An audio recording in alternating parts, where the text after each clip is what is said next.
صلاة الله والسلام على من أوحي القرآن صلاة الله والسلام على من أوحي القرآن وأهل بيته الكرام وصحبه ذوي القرآن وأهل بيته الكرام وصحبه ذوي القرآن سلام الله والرضوان على من عظم القرآن سلام الله والرضوان على من عظم القرآن بقلب خالص نوى محبي راغب القرآن صلاة الله والسلام على من أوحي القرآن صلاة الله والسلام على من أوحي القرآن وأهل بيته الكرام وصحبه ذوي القرآن وأهل بيته الكرام وصحبه ذوي القرآن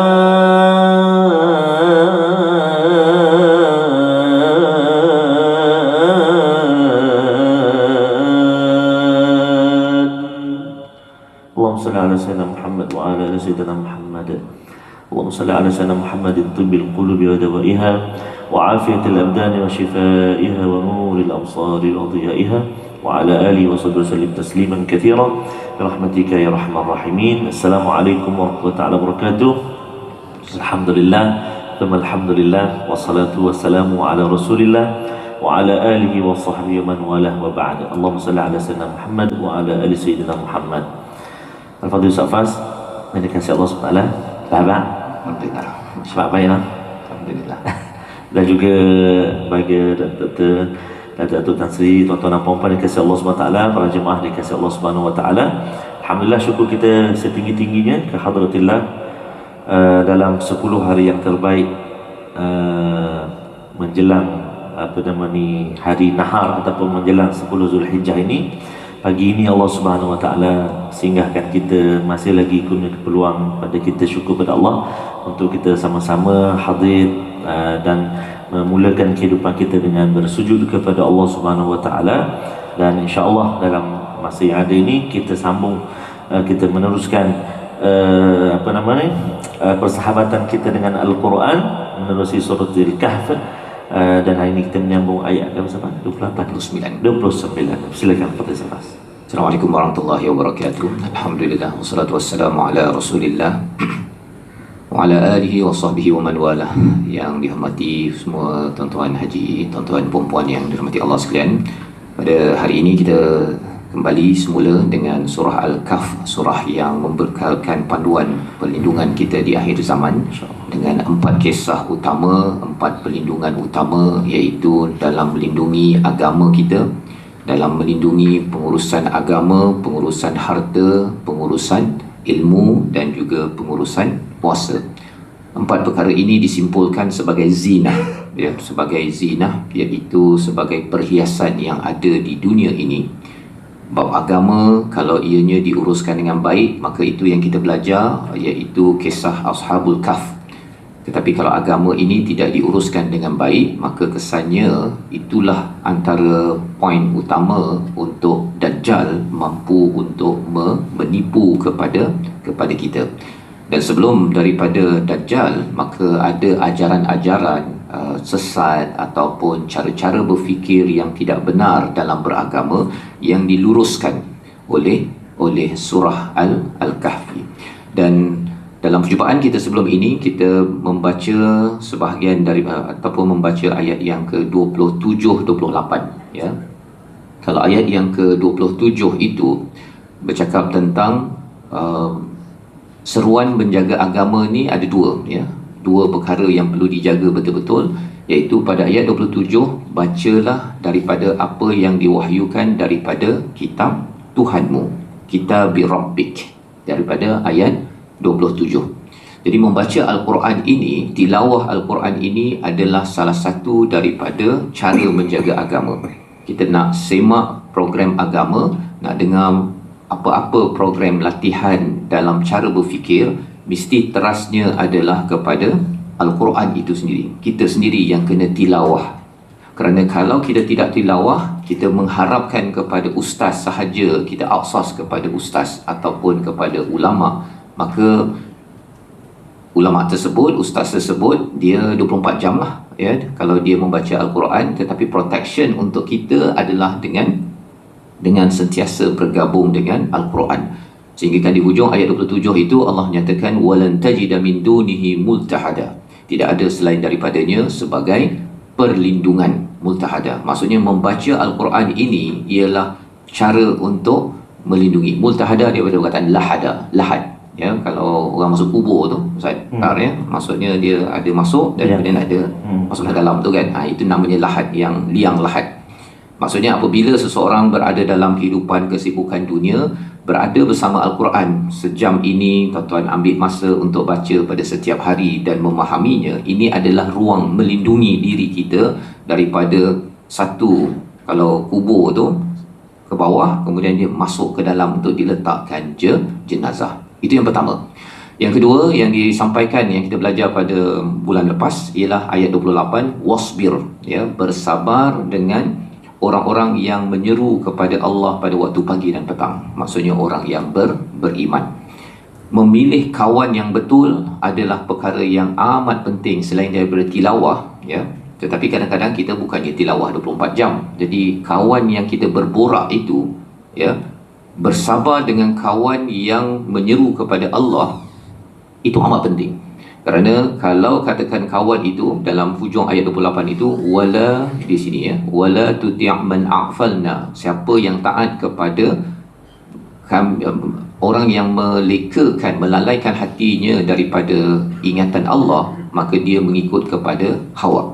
Jadi bila kita berborak dengan kawan itu kadang-kadang dia mungkin boleh membawa kita kepada Allah ataupun menjauhkan kita daripada mengingati Allah Subhanahu Wa Taala.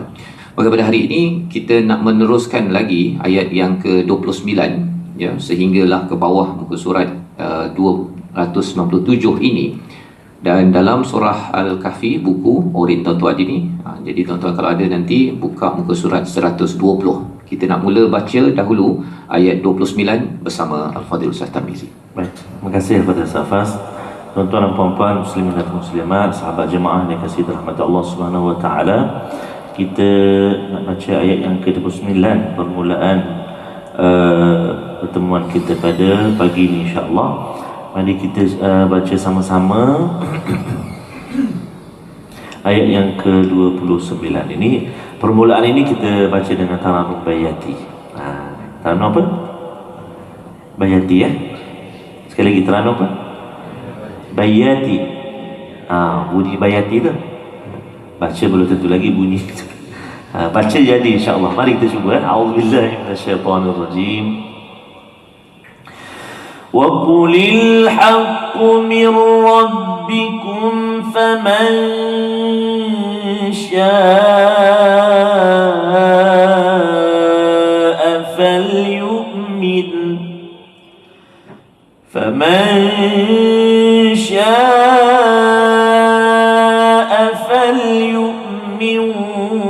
وَمَنْ شَاءَ يكفر إنا أعتدنا للظالمين نارا أحاط بهم سرادقها وإن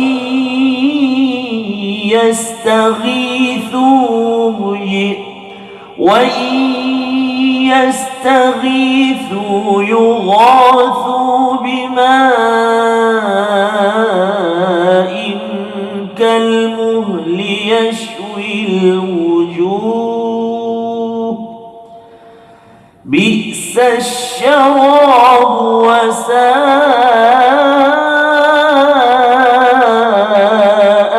مرتفقا بئس الشراب وساءت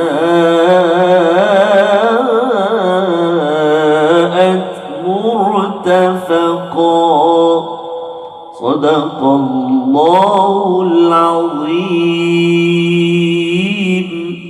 Surah Al-Azim ayat yang ke-29, kita teruskan lagi. Ini adalah antara komentar daripada Allah Subhanahu Wa Taala sebelum kita masuk pada kisah yang kedua, ya. Dalam Al-Kahfi ini dia ada kisah ataupun ada dia punya penjelasan daripada Allah, kemudian masuk pada kisah, kemudian ada dia punya debriefing, ya. Dia ada penjelasan ataupun istilah lainnya khutbah, ya, penjelasan terhadap kisah tersebut, kemudian masuk lagi kepada kisah yang kedua. Pada ayat yang ke-29 ini, apabila kita dah melihat ayat yang ke-27-28, cara menjaga agama di akhir zaman ini, dua perkara penting yang dibekalkan pada surah Al-Kahfi, iaitu yang pertama, tilawah Al-Quran, ayat 27, ya. Yang kedua, pilih kawan yang betul, wasbir, ya, bersabar dengan kawan yang tepat, yang menyeru kepada Allah pagi dan petang. Maka pada ayat yang ke-29 Allah menyatakan wa qulil haqqu mir rabbikum, kesan daripada tilawah dan juga kawan yang tepat. Maka Allah kata pada Nabi, suruh sampaikan kepada masyarakat, kita kena nyatakan kepada orang yang kita bertanggungjawab, al haqqu mir rabbikum, iaitu kebenaran itu datang daripada siapa? Daripada Allah Subhanahu Wa Taala, ya. Faman syaa'a falyu'min, siapa yang beriman, siapa yang nak dia beriman, siapa yang nak dia akan kufur, ya. Jadi di sini sebenarnya kalau kita lihat kepada perkataan, kalau kita panjang-panjang ayat ini, kalau kita nak ambil kata kuncinya, kebenaran datang daripada Tuhan kamu, ya, yang Nabi sampaikan, diminta oleh Allah untuk disampaikan. Apa poin dia, tuan-tuan? Poinnya ialah dalam menentukan kebenaran, ya, hak. Ya, bila cakap tentang hak ini, contohnya dalam keluarga lah, kita ambil contoh suami dan isteri. Suami ada hak dan isteri ada hak. Maka hak itu daripada siapa? Daripada Tuhan. Bukannya suami definekan hak dia dan isteri definekan hak dia. Sekarang ni dekat social media, kalau orang cakap tentang hak ni, ya, sama ada pemimpin rakyat ke ataupun suami isteri, anak, mak, ayah, hubungan antara manusia, kalau tak baca Quran dan juga orang ini tak bersabar dengan orang yang betul, apa jadi dekat media sosial? Macam-macam pendapat ada. Ada yang kata bahawa hak suami ialah untuk ditaati oleh si isteri, apa sahaja suami cakap mesti isteri taat, contohnya. Kemudian si isteri pula datang, kumpulan wanita datang ke dalam media sosial. Dia kata hak isteri ialah untuk dilindungi, ya. Dan dia bukannya kena masak, bukannya kena kemas rumah. Yang penting apa? Dia define lah dia punya hak dia tersebut, kan. Jadi apakah jadinya bila hak itu didefinisikan oleh manusia, maka itu mencabar, ya. Kalau zaman dahulu itu, maksudnya kalau zaman jahiliah itu ataupun dia termasuk budaya itu, kadang-kadang dia masuk ke dalam agama-agama lain, iaitu kalau lelaki kahwin dengan perempuan. Kita ambil keluarga dulu, tuan-tuan, ya, pasal anak-anak kita nanti nak berkahwin. Kadang-kadang zaman sekarang ada lelaki yang tanya pada perempuan, nanti awak kahwin, nanti awak nak kerja apa? Kan? Di situ saja dah tahu dah bahawa yang si lelaki ni dia ada mindset, iaitu dia nak si isterinya 50-50. Dan ini banyak berlaku di universiti sekarang, Ustaz, tuan-tuan, ya. Bila mereka nak kahwin, mereka akan tanya pada isteri dia, kalau tak bekerja, dan dia kata tak jadi. Padahal sebenarnya hak ataupun tanggungjawab utama bagi lelaki ialah nafkah 100%. Tak adanya 98% ke, apatah lagi 50%. Cuma cabarannya bila yang si wanita pula tak faham. Iaitu apa? Dia kata kalau macam tu saya nak rumah 3 tingkat, ada lift kan. Kereta saya nak sebiji, ya. Kadang-kadang bapa mertua pula yang kata kamu ni dah ada boleh bagi makan anak saya basmati ke ataupun nasi biasa. Baru dia grad, kan? Baru habis graduate dia dah nak demand macam-macam. Maksudnya bapa mertua pun tak memahami bahawa al-haqq, ya, kebenaran yang sebenar-benarnya bukan daripada bapa mertua tapi daripada Allah Subhanahu Wa Taala. Kalau kita tengok dalam surah An-Nisa itu, bagi suami dia menjadi pemimpin, melindungi dan nafkah. Dan nafkah itu pun bukanlah rumah 3 tingkat terus ada lift, kan? Mana yang dia mampu asalkan ada makanan, pakaian dan juga tempat tinggal. Kalau deep pergi lagi dalam, bahawa pakaian itu pun bukannya setiap hari shopping daripada Shopee, tetapi dia paling kurang pun dia berpakaian sepanjang setahun itu, kalau perlu tukar pun mungkin sekitar setengah tahun ataupun setahun sekali. Bukannya setiap bulan mesti ada duit, kan? Duit yang untuk pergi shopping dekat kalau dekat KL tu kat KLCC lah, kalau dekat sini dekat mana mall-mall yang besar, kan? Itu bukan hak bagi seorang isteri. Apatah lagi zaman sekarang, tuan-tuan, bila ada yang kata bahawa dia berborak dengan kawan. Ini pasal yang ni ayat 28 tadi tu. Tersilap borak pasal kawan ni, itu silap kumpulan. Apa jadi? Dia si kawan tadi, kawan tadi itu kalau katakan si isteri ada kawan, berapa allowance dapat daripada suami? Kan? Dia mula tanya pasal jumlah allowance. Jadi yang si kawan ni cakap adalah sikit. Sikit tu berapa? Adalah sekitar 5,000 macam tu. Jadi bila si isteri seorang ni dia dengar 5,000, suami saya bagi 1,000 je. Kan? Dia mula demand kepada si suami. Dan rupa-rupanya di dalam Islam, al-haq bagi seorang isteri itu tak ada pun duit poket pun, kan? Asalkan ada pakaian, ada makanan, tempat tinggal, dah cukup, kan? Allowance itu adalah bukan adil, itu adalah ihsan. Ihsan itu maksudnya yang si suami ni bagi 5,000 ke, 2,000 ke, 1,000 ke, credit card unlimited ke, itu tidak wajib pun sebenarnya. Tetapi disebabkan apa, tuan-tuan? Quran dan juga kawan yang kita bincang tadi itu. Kalau tak baca Quran dan hadis, mendalami ilmu ataupun silap kawan, ya, kadang-kadang dia tak baca pun pasal tak sempat, kan? Tapi bila kawan kata macam tu, dia bawa idea itu, dan akhirnya bila suami tak bagi 5,000 tersebut, dia jadikan itu sebagai asas untuk macam-macam, sama ada bergaduh ataupun kadang-kadang sampai pergi ke mahkamah. Saya bercakap dengan beberapa orang kawan yang jadi lawyer. Bila sampai mahkamah, dia kata suami saya tak bagi nafkah. Jadi lawyer pun tanya, ya, ada tempat tinggal? Ada.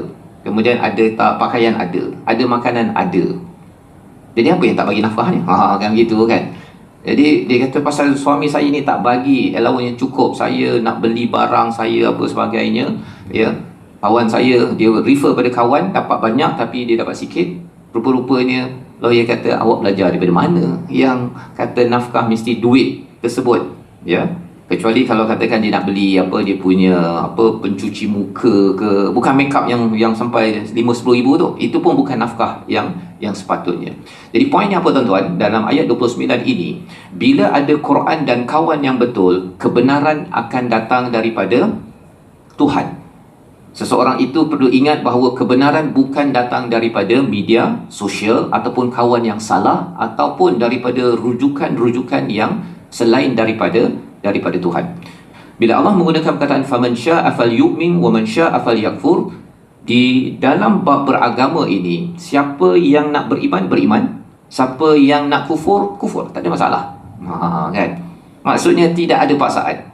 Tetapi inna a'tadna lizzalimin, sesungguhnya kami menyiapkan untuk orang yang zalim. Zalim itu apa? Apabila dia mengambil kebenaran bukan daripada Tuhan, maka kesannya ialah dia akan dapat neraka, azab yang tak boleh dia ahata, ini maksudnya dia ataupun berkeliling, ya.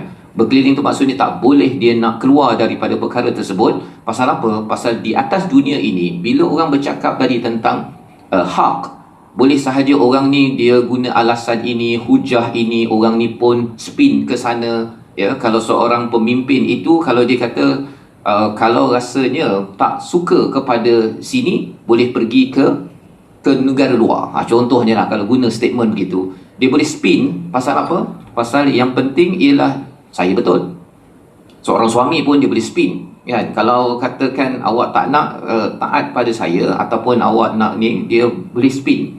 Tetapi Allah kata yang tak boleh spin, yang tak boleh keluar daripada cabaran azab adalah apabila sampai ke neraka Allah Subhanahu Wa Taala. Wa in yastaghithu yughathu bima'in kalmuhli yashwil wujuh, ya, diberikan air seperti, mereka diberi air seperti besi yang mendidih, ya. Muhl itu maksudnya besi mendidih ataupun minyak mendidih yang membakar wajah. Mengapa wajah, tuan-tuan? Kerana orang jaga agama adalah kerana menjaga wajah, menjaga kemuliaannya. Tetapi Allah akan hina sehina-hinanya disebabkan apa? Orang itu tidak mengambil kebenaran datang daripada Tuhan. Dia kadang-kadang dia jaga status dia itu, maka dia boleh spin ataupun scam orang walaupun dia tidak berteraskan kepada Al-Quran. Kadang-kadang dia cuba untuk justify ataupun nak cuba accommodate kepada kawan dia, walaupun kawannya itu tidak menyeru kepada Allah Subhanahu Wa Taala, menjaga air muka, ya, istilahnya. Itu istilah yang digunakan sini, yashwil wujuh bi'sas syarab wa sa'at murtafaqa. Ini adalah tempat rehat yang paling buruk, iaitu neraka ini. Allah bagi warning ini kepada siapa yang mengambil kebenaran bukan datang daripada Tuhan. Tetapi kontra kepada perkara tersebut, orang yang cari Quran dan cari kawan yang betul, bila kawan tak betul saja dia minimumkan, dia sekadar teknikal saja untuk berhubung, lepas tu dia go. Apakah manfaatnya? Ayat 30, ayat 31 kita baca bersama Al-Fadhil Ustaz Tarmizi. Silakan. Baik, terima kasih kepada Ustaz Fazrul. Tuan-tuan dan puan-puan muslimin dan muslimat dikasihi rahmat Allah Subhanahu Wa Taala. Ayat 30 dan 31. Tuan-tuan nak baca ayat 30 ke 31? 30 lah Ustaz. Pendek tu. Satu baris saja. Okey. Ayat 30 ni kita baca sama-sama. Ayat 31 kita baca serentak. Macam mana tu? Okey, ayat 30 saya baca dulu, tuan-tuan ikut. Boleh? A'udzubillahi minasyaitanir rajim. Kita cuba teranum Hijaz pula. A'udzubillahi minasyaitanir rajim. Innal ladzina amanu wa 'amilus shalihat. Silakan 1 2 3.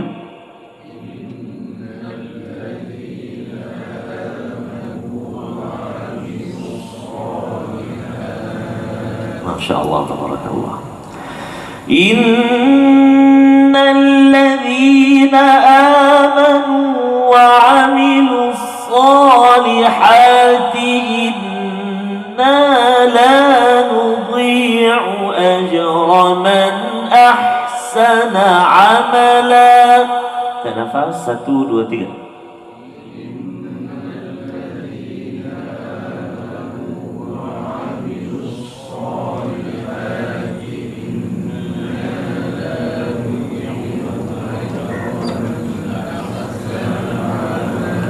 Wah, sampai nafas Alhamdulillah lah dia kata.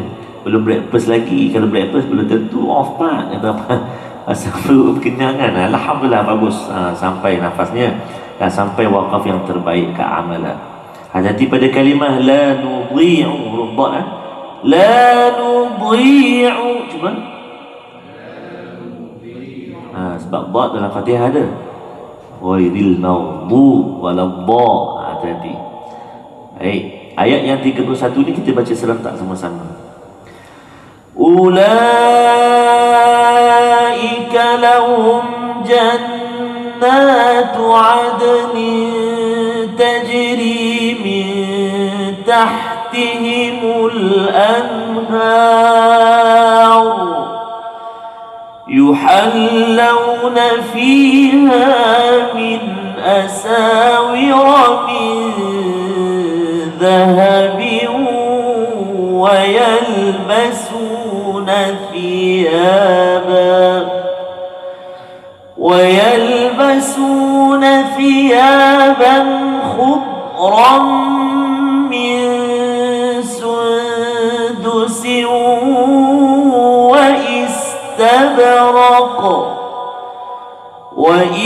واستبرق متكئين فيها على الأرائك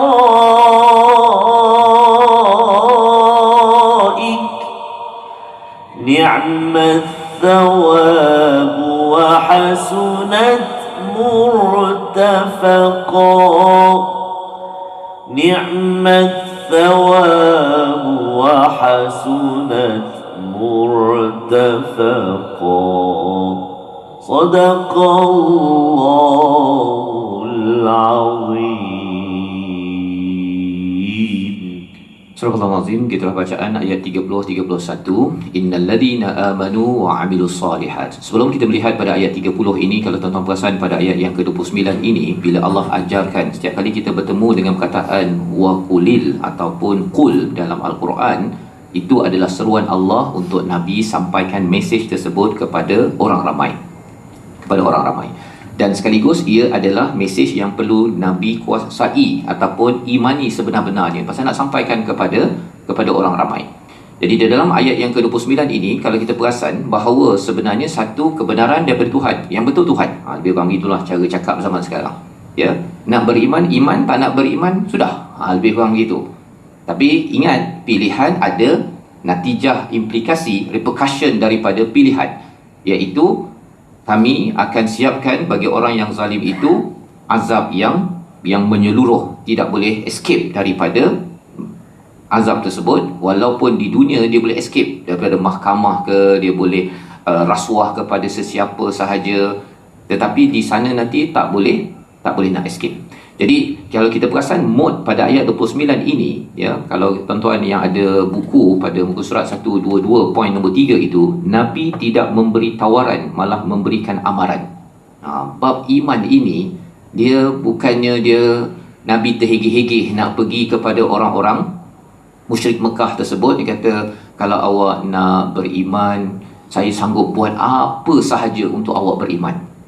Nabi tak terhegeh-hegeh. Dalam ayat ini diajarkan, nak beriman, iman, tak nak beriman, sudah. Begitu kan. Jadi apa poin dia tuan-tuan? Poinnya ialah dalam kehidupan kita ini, ada masa kita kena pastikan bahawa tawaran iman ataupun mengikut kepada kebenaran itu dalam bentuk upper hand. Kita kena ingat bahawa surah ini turun di Mekah. Nabi considered sebagai bukannya pemimpin pada waktu itu, bukan upper hand. Ya, Nabi masih lagi orang biasa, bukan pemimpin di Madinah. Tetapi cara bercakap ini macam orang yang sudah menjadi orang upper hand. Bahawa nak beriman, tak nak beriman, sudah. Kalau tak nak beriman, okey, nanti azab kena kepada kamu. Pasal ini melambangkan apa? Nak menjaga agama di akhir zaman ini mesti dalam mode confident. Mode confident itu bukan pasal kita yang paling betul, tetapi kerana kebenaran itu datang daripada Allah dan ini seruan Allah kepada Nabi. Apa jadi kalau tidak diambil mode ini, kaedah ini pada ayat 29? Kita akan beragama dalam keadaan kita ni tak tahu nak buat apalah. Kalau katakan Tuan tak nak dengar, tapi saya sanggup buat apa saja. Tuan nak saya buat apa? Yang penting Tuan akan ikut kepada kebenaran. Saya kalau kena compromise ke, kena apa? Tak ada. Ya. Yang kebenaran daripada Tuhan, saya dah cakap yang betul, dan kalau nak ikut, boleh ikut. Kalau tak ikut pun ada repercussion. Kalau zaman sekarang, Ustaz, tuan-tuan sekalian, kalau bukan kita cakap tentang neraka pun, kalau kita mengikut pada dasar integriti, kita selamat. Tapi kalau kita tidak ada integriti, itu SPRM itu anytime saja. Lebih kurang gitulah. Dia punya cara dia menyampaikan, kerana itu tanda komitmen kepada agama itu sendiri. Maka bagi orang yang beriman, Allah cakap pada ayat 30 kontra, orang yang beriman beramal saleh, ya, innal ladhina amanu wa amilus salihat. Biasa kita jumpa perkataan ini, innal ladhina amanu wa amilus salihat. Jadi di dalam ayat ini bila muncul amanu wa amilus salihat, orang yang tidak, apa tuan-tuan, dalam ayat ini, yang tidak mengambil kebenaran daripada Tuhan, orang itu sebenarnya ada masalah iman. Ya, maksudnya dia Dia kata saya ni beriman tetapi dia tidak banyak spend masa dengan Quran, itu ada masalah. Ya, itu belum masalah tentang iman. Bukan tidak beriman, ada masalah iman. Kemudian wa'amilus salihat, beramal soleh itu salah satunya ialah banyak spend masa dengan orang yang betul. Selain daripada dia beramal soleh sendiri, dia akan spend masa dengan orang yang betul. Ya. Maka Allah kata apa? Inna la nudhi'u ajra man ahsana amala. Kami tidak akan sia-siakan ganjaran bagi orang yang sentiasa ahsana amala. Ahsana amala ini maksudnya yang selalu improve, bukannya amalan terbaik. Kalau amalan terbaik itu al-ahsan. Tapi Allah gunakan perkataan ahsan ya di sini tuan-tuan ya. Kalau dalam surah Al-Mulk pun liyabluwakum ayyukum ahsanu amala. Allah bukan expect untuk kita buat yang terbaik, tapi lebih baik setiap masa. Ya. Di situ ada harapan kepada kita. Kalau semalam kita tak faham ayat 30, hari ini dah mula faham sedikit, maka itu tandanya ahsan, lebih baik. Lebih baik. Dan Allah expect kita increment, bukannya terus 50%, mungkin 0.1% pun it's okay. It's okay. Pasal apa?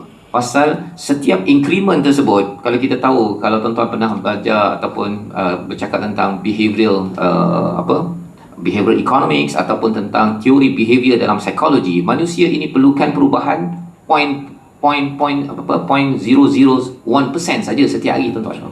Ya. Pasal 0.01, tapi kalau 10 hari dah dapat 1.1. Lepas tu kalau 100 hari, tetapi itu kalau baik. Kalau buruk pun, kalau katakan kawan itu setiap hari mengopi, Ustaz kan, kalau kita cakap tentang kesihatan je lah, jangan cakap pasal isi apa yang dibincangkan, kesihatan je. Teh tarik hari ni, besok teh tarik. Ini kita tanya Dr. Anwar lah ni kan. Teh tarik. Lepas tu dia tak ada joggingnya. Kemudian teh tarik itu bukan sekadar pagi, petang tu jom kita mengetih. Nama pun mengetih. Kalau mengetih apa, teh isi kosong. Teh isi kosong tu tak adalah gula Ustaz tar kan. Tapi adakah okey ke tak okey, kita tanya doktor. Tapi kalau memang dia setiap hari teh tarik, memang tahu dah 20 tahun apa hasil dia kan. Walaupun dulu dia tak ada kencing manis. Ya. Jadi itu baru bab kesihatan. Belum lagi kita bercakap tentang isi apa yang dibincangkan. Kalau sikit-sikit isi saja, sebenarnya kita mesti jatuhkan kerajaan. Contohnya kan. Setiap hari saja mesti cakap begitu, akhirnya dia akan jadi orang yang amat rebel kepada establishment. Kan? Jadi di situ kita tahu kesan positif negatif daripada setiap perkara yang kita laksanakan. Jadi pada Allah, pada ayat 30 ini, di akhir zaman, orang beriman beramal soleh ini dia ada cabaran. Maka Allah kata Allah tidak akan sia-siakan ganjaran kepada orang yang improve walaupun 0.1%. Ahsan itu kerana dia buat lebih baik daripada yang semalam. Dan terbalik daripada perkara ini ialah apa? Orang yang tidak improve. Ya, kalau dia sembahyang dia tak improve, ataupun baca Quran dia tak improve, hubungan dalam kekeluargaan tak improve, maka di situ dia rugi sebenarnya. Allah tak expect kita terus ataupun jadi yang terbaik. Pada ayat yang ke-31 ini, bagi mereka ganjarannya apa? Iaitu jannatu adn tajri min tahtihal anhar. Panjang ayat tersebut, tapi di hujung itu Allah cakap apa? Wa hasunat murtafaqa. Wa hasunat murtafaqa. Ini tempat rehat yang terbaik. Yang terbaik. Ya.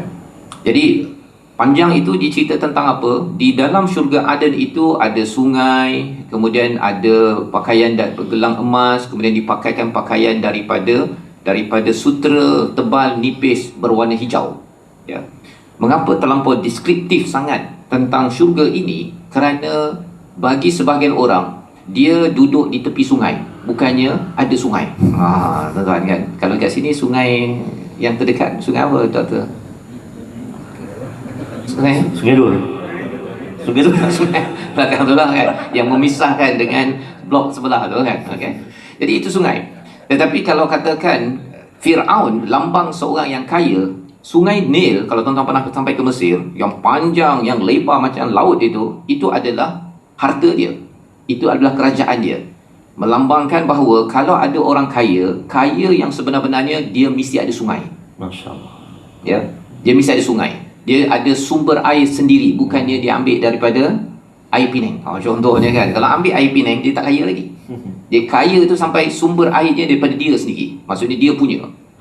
Jadi apabila orang-orang di Mekah itu, Abu Bakar kaya tuan-tuan, banyak yang kaya-kaya, tapi bila memilih Islam, ada yang bila berhijrah ke Madinah itu, ada harta mereka yang ditinggalkan.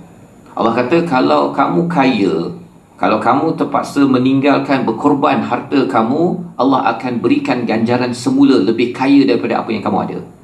Itu bagi orang kaya. Ya. Tapi kalau katakan orang yang tak kaya dan dia beriman dan beramal soleh, sanggup berkorban, menjaga agama, Allah kata tahtihimul anhar, di bawahnya itu ada anhar. Anhar ini sungai-sungai, bukan satu sungai, tuan-tuan ya. Nak melambangkan apa? Bahawa dia akan diberikan kekayaan. Kalau kamu nak kaya tapi kamu tak kaya-kaya disebabkan kamu berpegang kepada agama, maka Allah akan berikan ganjaran. Kamu tak boleh pakai sutra. Bagi orang lelaki tak boleh pakai sutra di atas muka bumi ini. Di sana dipakaikan sutra tebal nipis. Ya. Pasal apa? Pasal memilih. Kalau kamu tak kaya tapi kamu nak jaga agama, Allah bagi. Dan kalau kamu kaya, pastikan kamu kaya itu sampai ke mana tuan-tuan? Ke syurga lah. Jangan kaya dekat sini tapi sampai kat sana tak kaya disebabkan apa? Tidak menjaga iman dan amal soleh tersebut. Dan bercakap tentang iman dan amal soleh ini, sudah tentunya orang kaya dengan orang tak kaya, cara beramal solehnya berbeza. Ya, berbeza disebabkan orang yang banyak harta answerable kepada harta yang ada, dan orang yang tak kaya itu dia mungkin kurang answerable kepada harta tetapi masih lagi ada komitmen kepada iman yang ada. Jadi ini penutup kepada bahagian pertama. Ya, di briefing daripada Allah SWT bahawa apabila beragama ini mesti far-sighted, mesti berfikir panjang jauh ke hadapan menuju kepada rahmat Allah, mendapat syurga. Ya, jangan give up. Itu point dia. Pasal Allah cakap tadi, Allah tidak akan sia-siakan ganjaran walaupun kita improve sedikit ahsanu amala. Cabaran akhir zaman apa tuan-tuan? Bila beragama ini ada yang give up kalau katakan tak dapat ganjaran, tak promoted dekat tempat kerja, ataupun tak profitable kalau buat bisnes contohnya, tidak mencapai kepada KPI contohnya, rasa bahawa tak produktif. Tapi selagi ianya adalah kebenaran daripada Tuhan, contoh tuan-tuan kan, solat ini kan kebenaran daripada Tuhan. Bagi setengah orang kalau di tempat kerja, ya, kalau tidak dapat manfaat daripada solat, jadi dia tidak akan beri empowerment ataupun kuasakan solat dalam tempat kerja. Pasal alah, solat apa kaitan dengan profit contohnya, solat apa kaitan dengan KPI. Tetapi kerana ini kebenaran daripada Tuhan, tuan-tuan, bila sebagai bos di tempat kerja, okey, kita berhenti sekejap, kita pergi solat. Terus perkara itu dibuat walaupun di atas profit and loss itu tak muncul dia punya kira-kira je, tapi kita tahu bahawa kira-kira itu berada di mana? Pada ayat 31, di syurga nanti kita profitable kat sini ataupun kurang sikit ke apa yang berlaku, biasalah bisnes kat sini, ya, ataupun productivity di sini. Tetapi kita nak pastikan bahawa productivity, profit kita, keuntungan kita di sana jangan compromise. Baik, kita pergi kepada kisah kedua, ayat 32. Kita baca bersama Al-Fatihah Ustaz Tarmizi. Baik, terima kasih Al-Fatihah Ustaz Faz. Tuan-tuan dan puan-puan, ibu-ibu ayah dan bonda, kita ke ayat yang ke-32. Kita akan jumpa kalimah mula-mula tu wadrib. Cuba sebut wadrib. Wadrib. Mana huruf dad? Jangan lantun sebab dad bukan huruf qalqalah kan. Huruf qalqalah ada huruf ba katanya kan. 5 huruf kan. Ba, ju, dah, ko, to kan. Baju dah kotor, baju dah kotor, jim dal qaf ta. So ba tak termasuk. Jadi hati-hati. Satu. Kemudian hati-hati pada kalimah mathalan. Cuba sebut mathalan. Huruf tha.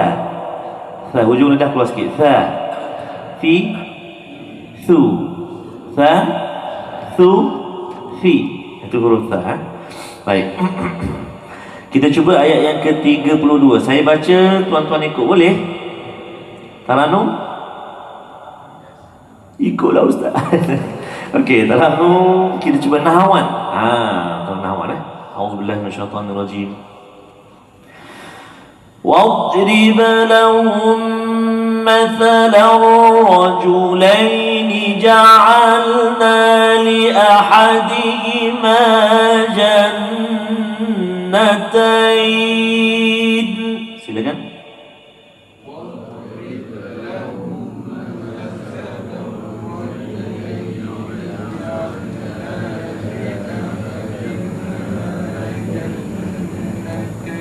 أيوة.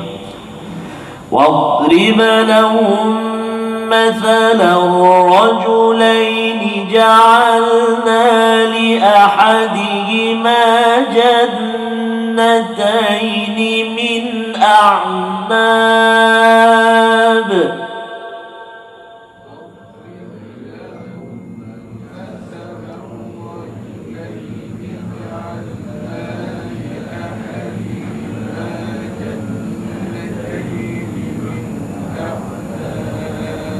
أيوة.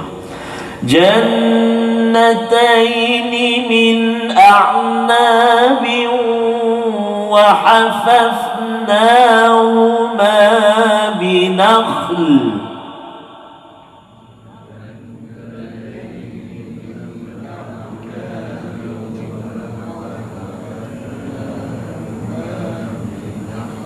أيوة. وحففناهما بنخل وجعلنا بينهما زرعا.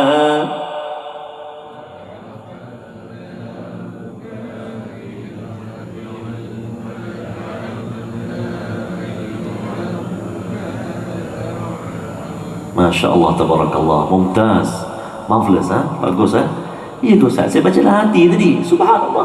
Tak apa. Subhanallah, marvelous, subhanallah. Tapi kalau dengar tadi tu, rasa macam pernah dengar bacaan macam ni. Inilah bacaan tadinya lagu dia ataupun apa tu maqam dia yang selalu dibaca oleh Syekh Mahmud Khalil Al-Husari.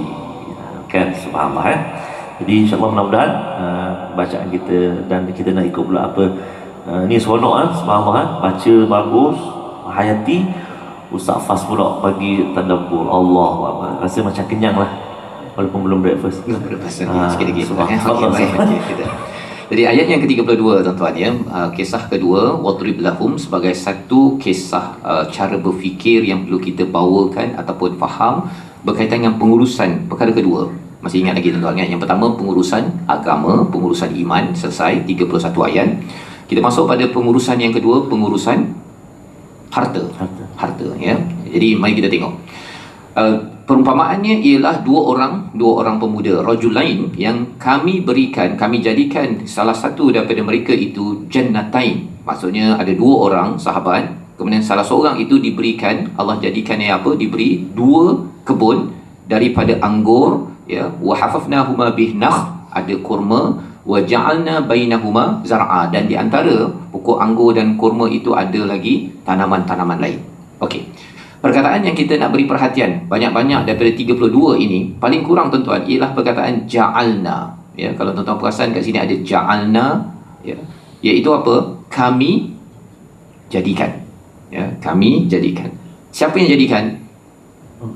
Kami, Allah. Ya. Nak ceritanya apa? Bahawa kebunnya yang amat produktif itu bukannya dia yang buat. Ya. Yang buatnya adalah Allah SWT. Dan bercakap tentang kebun ini bagi orang yang berharta kebun. Tapi kebun zaman sekarang namanya syarikat, kebun sekarang namanya hospital, kebun sekarang namanya apa? Mungkin dia F&B punya bisnes. Itu semua adalah kebun dia. Dia akan cuba untuk membina sikit demi sedikit. Kalau dalam bahasa Arab ini, kalau kita azan Ustaz kan, hayya 'alal falah. Ya, marilah berjaya, jomlah berjaya. Tetapi kalau falah itu maksudnya petani. Ya, petani. Jangan alif fadah ya. Kalau tidak, jom jadi petani kan, buat kebun. Jadi apakah yang berlaku pada petani? Dia akan ambil tanah, cari tanah yang sesuai, kemudian dia pergi clearkan lalang, kemudian masukkan biji benih, dia jaga sampailah keluar hasil. Maka seorang yang buat bisnes, kita cakap bisnes dahulu, sama je, dia cari tempat ataupun dia cari idea, dia bina sampailah keluar profit.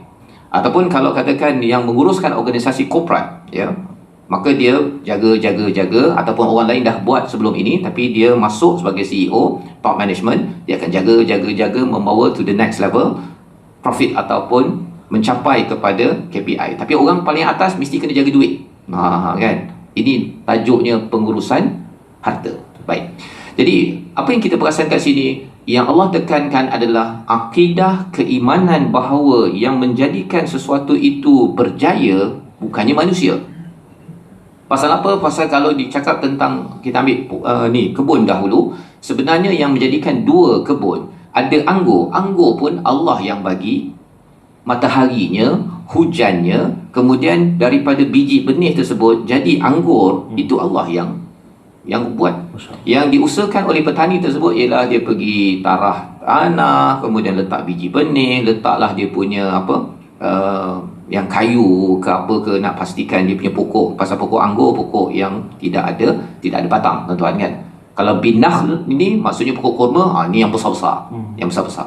Dan kalau kita perasan ini, kalau cakap pada botanis, pakar pertanian, mereka tahu ada, kalau tanam pokok yang besar-besar mesti ada pokok kecil-kecil. Ya, ada benefitnya. Dan juga dari segi bisnes pun ada yang dia punya hasil 6 bulan sekali, ada yang boleh ambil hasil tuaian 3 bulan sekali, ada yang kecil-kecil boleh ambil setiap hari. Orang buat bisnes macam tu, tuan-tuan kan. Ada yang tanam padi tapi dia tanam jagung.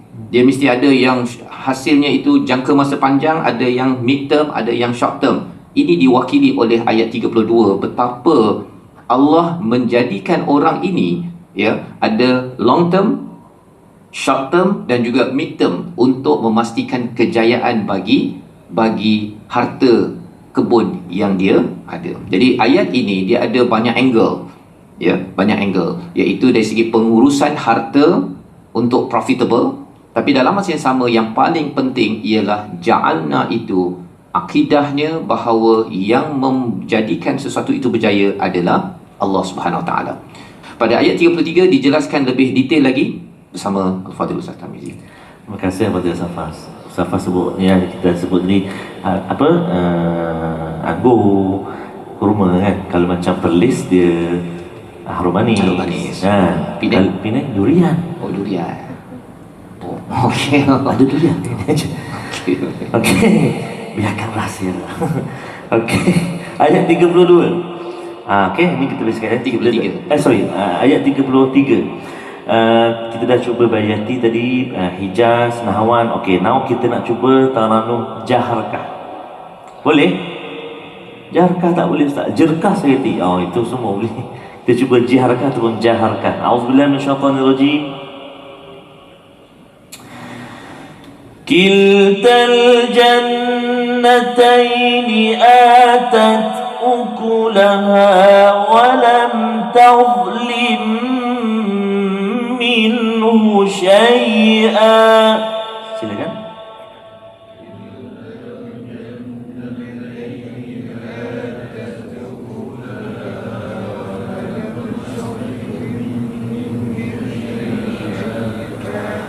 وفجرنا خلالهما نهرا.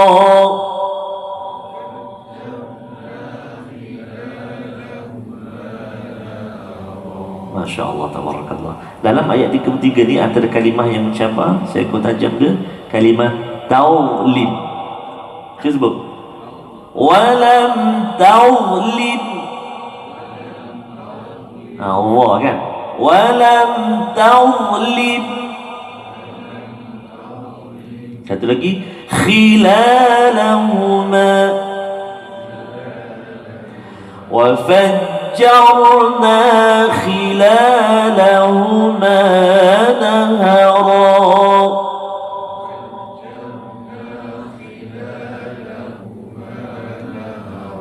Ayuh, Masya Allah, barakallah, Surah Al-Azim ayat 33 Ustaz, ya. Surah Al-Kahfi ini Allah ceritakan lebih detail lagi bahawa dua-dua kebun tersebut, ya, diberikan hasilnya, ya, memang lebat. Ya, walam tazlim minhu syai'a. Ya, walam tazlim ini maksudnya tidak berkurang. Walaupun nampak ini perkataan zalim ni kan. Ya, maksudnya Allah tidak menzalimi orang ini, maksudnya diberikan segala-galanya. Maksudnya dia punya hasil pokok-pokok yang ada tu, anggur memang produktif, dia punya kurmanya, dia punya tanaman-tanaman lain semuanya produktif, ya. Malah wa fajjarna, ada kata na itu kita beri perhatian. Na itu maksudnya apa? Kami alirkan hilalahum nahara, ada mata air. Mata air, ya. Mungkinlah dia setkan irrigation system dalam pertanian dia, tetapi asasnya air memang tetap juga datang daripada Allah Subhanahu Wa Taala. Disebabkan mana boleh kita kalau buat pembenihan awan saja, kan baru ni kan, usaha pembenihan awan berapa juta yang perlu dibelanjakan untuk menghasilkan berapa amount air untuk kawasan utara contohnya kan, disebabkan oleh isu kan panas sekarang kan. Jadi nak ceritanya apa? Nak ceritanya pada ayat 33 ini memang full set istilahnya. Dia punya bisnesnya memang menjadi mencanak lah istilah zaman sekarang. Jadi bila Allah describekan perkara ini, apa kesan bila sesuatu bisnes berjaya? Dia masuk kepada ayat yang ke-34 bersama Ustaz Tarmizi. Subhanallah. Terima kasih kepada Ustaz Faz. Ayat 34 akhir sekali halaman 201. Ada sahabat-sahabat di TikTok sebenarnya, Ustaz maaf saya baru masuk surah apa, ayat berapa? Subhanallah. Puan Nur Jannah, surah Al-An, nahnu fi surah Al-Kahfi, kita dekat surah Al-Kahfi, ayat yang ke sekarang ni 34 sahabat Ya. Ya, ayat yang ke-34. Terima kasih sahabat-sahabat di TikTok, subhanallah. Sahabat-sahabat syurga semua yang ke salam semua ni. Bagi salam semua kat tuan-tuan dan puan-puan semua, masya-Allah. Baik. Kita cuba yang terakhir, ayat yang terakhir halaman ini 34 ni dengan taranum sikah. Taranum apa? Sikah. Cuba sebut. Walamma tamma min hamlihi syahran ala mashhuril aqwalil marwiyah. Itu bacaan rawi berzanji. Itu taranum sikah. Itu taranum sikah.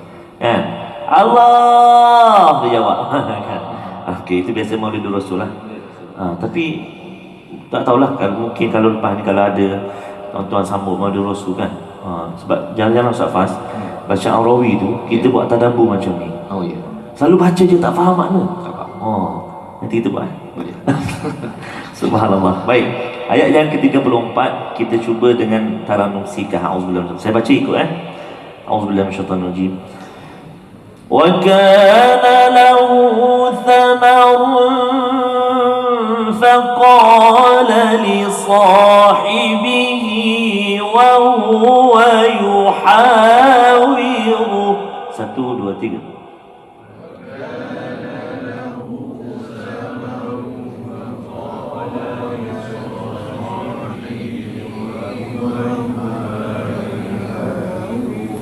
وهو يحاور أنا أكثر منك مالا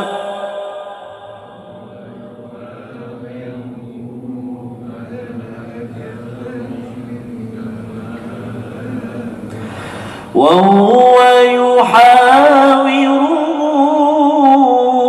أنا أكثر منك مالا وأعز نفرا.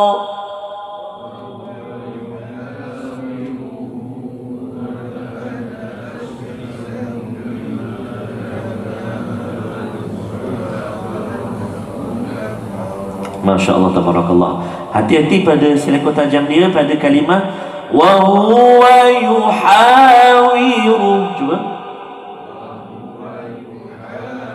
Mula-mula wa huwa, lepas tu datang lepas tu yuha. So kalau tak hati-hati semua ha. Wa huwa yuhawiru semua ha. Ataupun kita nak jaga sangat ha, semua jadi ha. Wa huwa yuha. Semua ha. Jadi kena hati-hati. Mula-mula ha, lepas tu ha. Wa huwa yuhawiru. Cuba.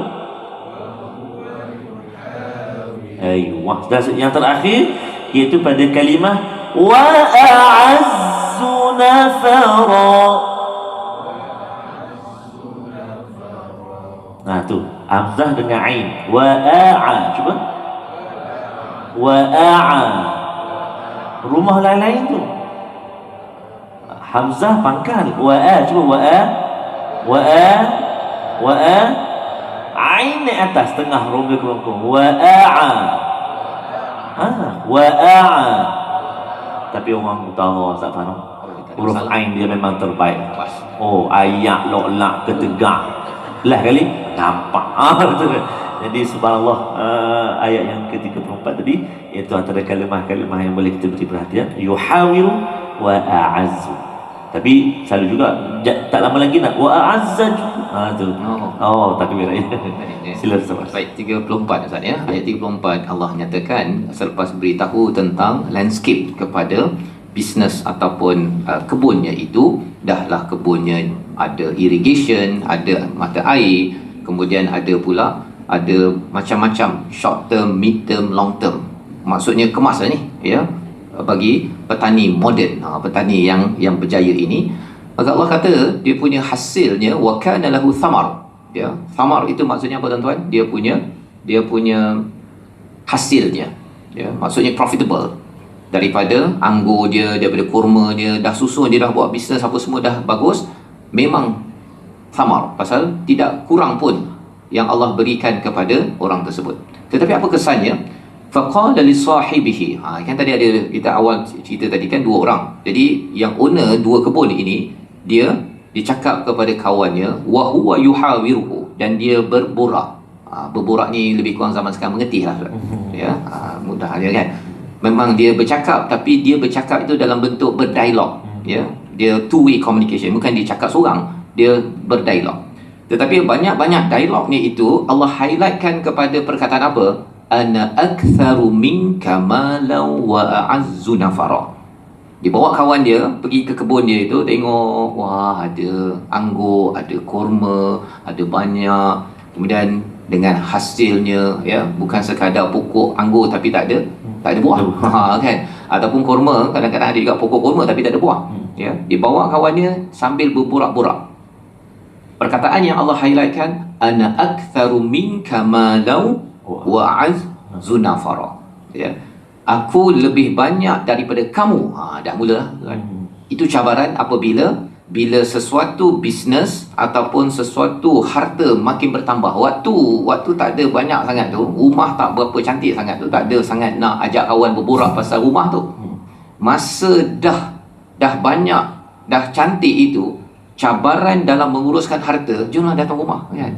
Yang itu saya beli, adalah sikit beli daripada Italy, yang sana tu daripada Brazil, yang sana itu adalah sikit kan.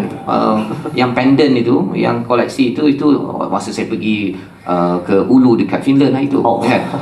Perkataan menunjukkan apa? Nak tunjukkan sesuatu yang lebih banyak itu adalah cabaran dalam menguruskan harta. Ya, menyatakan lebih banyak itu, pasal di sebalik lebih banyak, aksar itu maksudnya apa tuan-tuan? Sebelum aksar itu perkataan apa? Kalau dalam ayat 34 itu, sebelum aksar, ana. Allah dah beri ana yang punya ya. Ana yang usahakan. Awal tadi Allah dah cakap dah ja'alna wa fajjarna, tapi akhirnya keluar perkataan ana. Ya. Ini saya lah yang ni, tanpa saya menguruskan bisnes ini memang tak jadi macam ni. Ya. Jadi ketika dia bercakap pada kawan ni, dia sudah ada image dalam diri dia, dialah yang punca. Dialah punca kepada kejayaan yang ada. Dia terlupa kepada Allah Subhanahu Wa Taala sebagai sumber kepada segala kekayaan, segala kejayaan yang ada, sampai sanggup dia bercakap kepada kawannya, saya lebih banyak daripada kamu harta. Tuan ya. Kalau saya ada pernah jumpa ada satu kumpulan businessman ni, saya ada projek dekat sana satu, dekat sana hartanah tu satu, adalah lebih kurang 100 unit rumah tengah. Dia bercakap sambil begitu saja tuan-tuan. Saya dengar lah kan, dia bercakap dengan seorang businessman yang lain. Saya bila dengar saya perkataan itu, saya adalah sikit sana, adalah sana sikit. Dia ada humble. Tapi humble bragging, tuan-tuan tahu humble bragging? Adalah sikit dekat London, ada rumah tu, kecil je rumahnya, lebih kurang 5,000 square feet kan? Dia humble bragging kan? Mengapa jadi begitu? Rupa-rupanya ini adalah cabaran harta. Dan surah Al-Kahfi memang terus attack kepada isu itu, di mana perkataan yang amat kritikal di sini, kalau dia sekadar cakap bahawa dia letakkan untuk apa, untuk dia beri declaration kepada LHDN, memanglah kena cakap kan, harta saya ada dekat London, ada dekat Penang, ada dekat Singapore, itu kena declare lah macam tu. Banyaknya dekat mana? Dekat bukan SPRM pula, dekat Selangor kan. Jadi itu betul lah tu. Tetapi ini konteks ni dia bercakap dengan kawan dia. Saya lebih banyak harta dan saya lebih banyak staff. Ya. Wa'azzu nafara ini saya lebih banyak pengikut. Pasal dua perkara ni penting tuan-tuan ya. Dia kalau harta saja tak cukup. Dia mesti ada kaitan juga dengan sumber manusia. Dan bila seseorang itu dia mula berbangga dengan harta dan sumber manusia, cara bercakapnya macam-macam lah tuan-tuan. Tapi Allah highlightkan perkara ini pasal bila orang ada harta, dia ada tendensi untuk bercakap tentang harta dan follower dia, ataupun pekerja dia, ataupun dia punya tim yang bersama dengan dia. Jadi perkataan-perkataan yang kita ucapkan di dalam kehidupan kita, kita kena jaga-jaga. Pasal apa? Pasal kisah ini akan bersambung di mana bila mula seseorang itu dia meletakkan atribut ataupun kredit kepada anak, maka bersedia selepas itu Allah akan tarik balik semula. Kisah ni akan sambung sampai ke hujungnya nanti, yang kita akan dalami pada episod akan datang lah tuan ya, pada bulan akan datang, iaitu akhirnya hancur. Pasal the moment kita cakap anak sahaja, maka Allah akan tarik balik. Maksudnya apa? Terbalik daripada itu, kalau saya nak preserve untuk saya terus profitable, terus berjaya dalam hidup apa, jangan ada unsur anak. Kena selalu bagi kredit kepada Allah dan kemudian keluarkan harta tersebut untuk Allah. Dan juga kalau ada pengikut pun, pengikut itu diajak kepada Allah. Cabaran lagi apa tuan-tuan? Kadang-kadang bos dah okey, dia tak keluar anak, ya. Suami dah okey dah, tak cakap anak. Isteri anak pula yang keluar perkataan anak. Rumah tu katakan ayah yang beli kan, tapi katakan isteri ke anak buat makan-makan. Ini hasil daripada kami lah ni. Hasil daripada saya sokong suami saya. Menyokong suami itu pun, itu adalah elemen anak. Dia beri atribut kepada makhluk. Ya, sama ada saya ke, kami ke, dia bukan beri atribut kepada ataupun kredit kepada Allah, maka itu akan menghancurkan kepada kejayaan yang diusahakan oleh suami, ya, disupport oleh isteri ataupun disokong oleh anak. Tetapi rupanya the moment perkataan itu keluar, bersedia bahawa ia akan jatuh tak lama lagi. Jadi apakah yang perlu dibuat sebenarnya tuan-tuan kalau kita tengok dalam perkara ini? Memastikan pada diri kita, terutamanya founder ke, owner ke, ataupun ketua, jangan sombong. Tetapi yang kedua ni adalah melatih orang bawah juga jangan bercakap sombong. Ya. Pasal dia kerana team building, pasal dia dah satu pasukan, jadi apa bos buat, bawah pun buat. Jadi bila bos dah tahu dah, oh saya takkan berbangga dengan harta, tetapi kerana ada apa, dia punya semangat dalam satu pasukan itu, orang bawah dia rasa berbangga sangat dengan orang atas, dan dia beri kredit itu bukan kepada Allah tapi beri kredit kepada kami, pasukan kami lah. Sebenarnya kita ni dah ada pengalaman untuk menguruskan bisnes ini 20-30 tahun, dan itu sebabnya kejayaan kita. Ada banyak aset kita di New York, ada dekat Finland, dan kita ada banyak cawangan, dan staff kita pun ramai. Bercakap perkara tersebut, kalau ianya bukan untuk memberi fakta, apakah tujuan di sebaliknya? Itu yang kita kena selalu. Pasal ideanya yuhawiruhu ini, berborak-borak ini tuan-tuan, nanti kita akan tengok orang beriman dia juga berborak. Tetapi berborak-boraknya itu dia akan bagi kredit pada siapa? Kepada Allah. Walaupun dia kurang harta, walaupun dia tak ada bisnes, dia tak adalah rumah besar, bisnes besar, tetapi dia masih lagi ada identiti boraknya itu membawa kredit kepada siapa? Kepada Allah Subhanahu Wa Taala. Ya, itu kita akan perhatikan nanti. Salah satunya kalau kita tengok preview akan datang ya. Ada ayat yang ke-37. Qala lahu sahibuhu wa huwa yuhawiruhu. Ada perkataan yuhawiruhu. dia berborak-borak, ya. Apakah kamu kufur kepada khalaqaka, ataupun dia yang mencipta kamu daripada tanah, kemudian daripada air mani, kemudian menjadikan kamu seorang lelaki ataupun seorang manusia. Kawan itu ingatkan pada dia, sebenarnya kamu ni yang berjaya sekarang ni, sebenarnya kamu dulu asal ni tak berjaya. Gitu. Dia gunakan borak-boraknya nak bawa kawan ni kepada Allah. Kawannya yang korup ini dia bawa kepada kejayaan, dan dia attribute kredit itu kepada dirinya. Bila seseorang mula berborak pasal kejayaan dan harta dan beri kredit pada diri dia, itu tandanya tak lama lagi dia akan jatuh, ya. Sebabnya kalau katakan seorang pemimpin pun, ya, kalau dia mula-mula kita sama-sama tuan-tuan, kita kena baiki, kalau tak bagus kita ni, tapi satu masa bila dalam ucapan dia, kalau saya tidak buat begini, bila keluar kata saya tak lama lah tu, ya. Masa pilihan raya ke, tak pilihan raya ke, raya haji ke, raya apa ke, habis.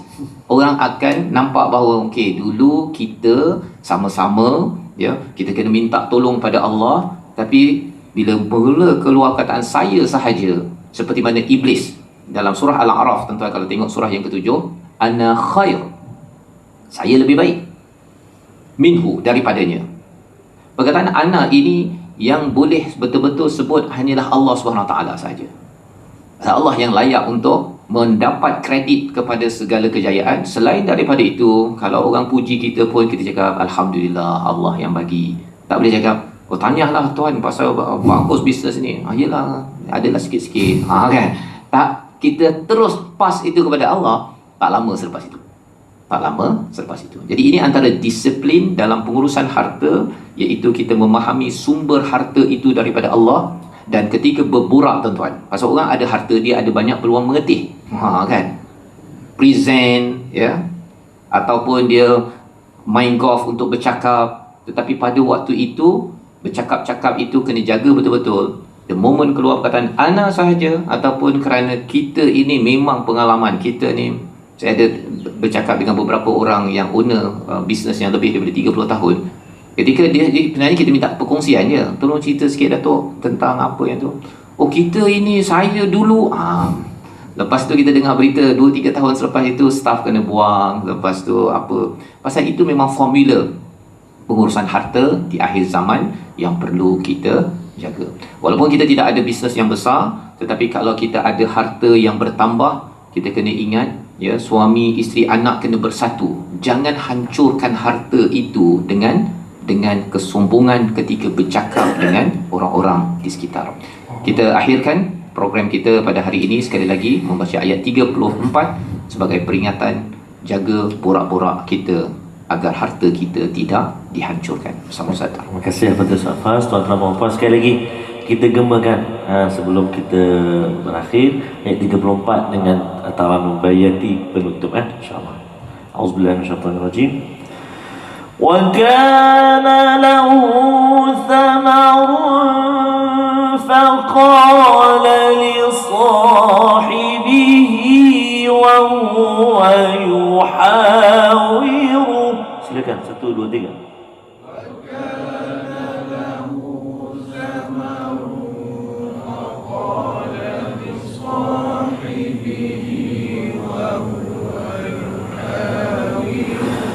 وهو يحاور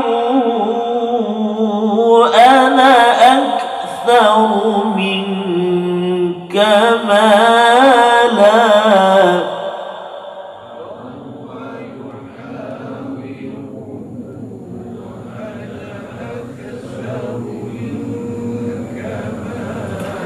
أنا أكثر منك مالا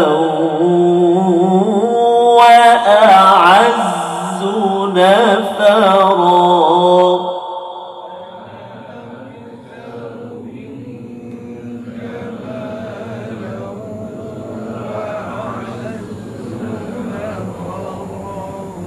صدق الله العظيم.